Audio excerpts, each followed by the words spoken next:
ठाण्याचा आक्रमक चेहरा, बुलंद आवाज, त्यांनी दहीहंडीला ग्लोबल असं स्वरूप आणलं ते राष्ट्रवादी पक्षाचे नेते सन्माननीय जितेंद्रजी आव्हाड साहेब यांचं इथे आगमन झालेलं आहे।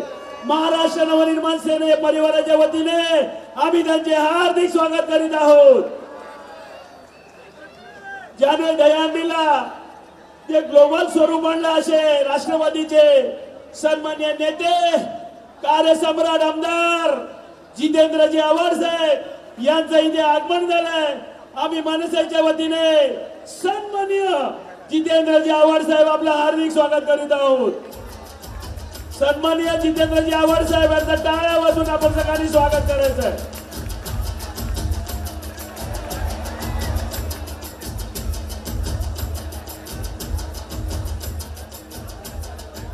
दोन मिनिटं हॅलो, आज जो महाराष्ट्रात दहीहंडीचा सण एवढा मोठा झालेला आहे त्याचं सर्वप्रथम मोठं स्वरूप खरं तर आनंद दिघे साहेबांनी टेंबेनगर सुरू केलं आणि त्याच्यानंतर मला असं वाटतं की 20 वर्षापूर्वी जितेंद्र आव्हाड नावाचा तरुण दहीहंडी सण घेऊन या महाराष्ट्राचा हा मराठी सण घेऊन जगभरात पोचवायला निघाला।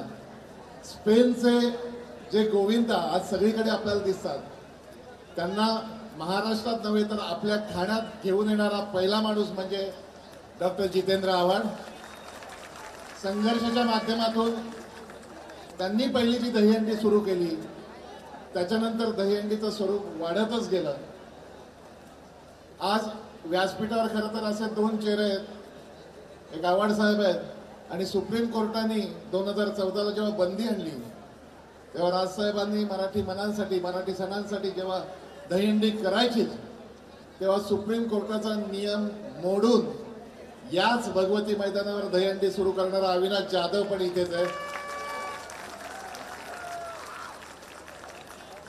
यात दोन जणांच्या उपस्थितीत मला असं वाटतं की मंडळांनी जे थर लावायचे आहेत त्यांना शुभेच्छा द्यायला माननीय आव्हाड साहेब आले। मी त्यांना विनंती करतो की दहीहंडीला शुभेच्छा तर तुमच्या कायम आहेतच, गोविंदांना तुम्ही या महाराष्ट्राच्या मुंबईच्या गोविंदासाठी काही बोलावं। ते तर रात्री 10 पर्यंत आहे। हे जय जय महाराष्ट्र गाणं लाव रे, जय जय महाराष्ट्र।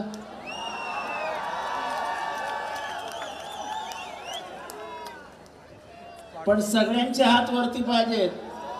जसं संघर्षाला व्हायचं एकही हात खाली नसायचा तसं सगळ्यांचे हात वरती पाहिजेत। हे आपलं महाराष्ट्राचं गीत आहे, मराठी माणसाच्या अभिमानाचं स्वाभिमानाचं गीत आहे।